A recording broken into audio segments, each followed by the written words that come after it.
There are few things more thrilling than the arrival of a long cardboard tube, particularly when one knows it does not contain plumbing components, architectural drawings, or yet another unsolicited solar panel quotation. No, this, I was certain, held considerably more promise.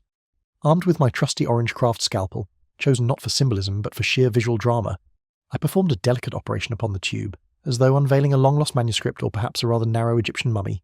Inside, a beautifully chaotic bundle of wallpaper and fabric samples from Graham and Brown, my heroines in the art of wall-based transformation.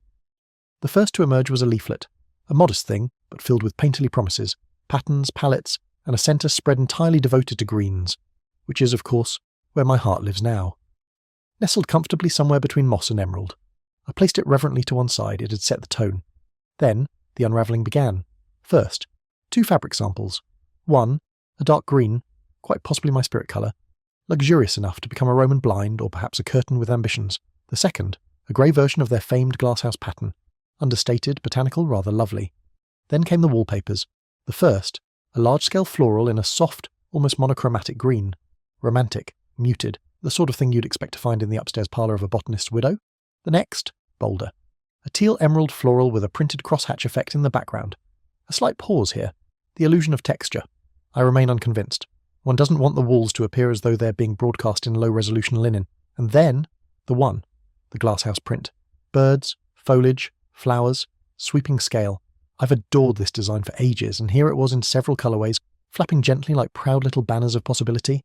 These are strong contenders for the guest shower room. The green, lush, velvety, unapologetic may well win. Following that, 2 parrots, charming birds, lovely plumage, but alas, metallic. And while I respect the genre, I fear shiny wallpaper reminds me of Chelsea interiors, and not in a good way. Next came a lighter version of the glasshouse birds, a large-scale sample for full effect. Glorious layout, but purple bird. Purple is a colour I have yet to make peace with. Redemption arrived in the form of a deep charcoal version, moody, dramatic, with all the elegance of La Mercerie in New York, that wonderful cocktail of navy blues, ochres, Indian yellows and shadow. This one may lead us into darkness, in a good way. Finally, 2 blue florals. The first, heartbreakingly metallic once again, but subtle enough to sneak past one's defences, and the second, a deep midnight blue with just the right amount of floral theatre and a cross-hatched print effect that actually enhances the overall drama.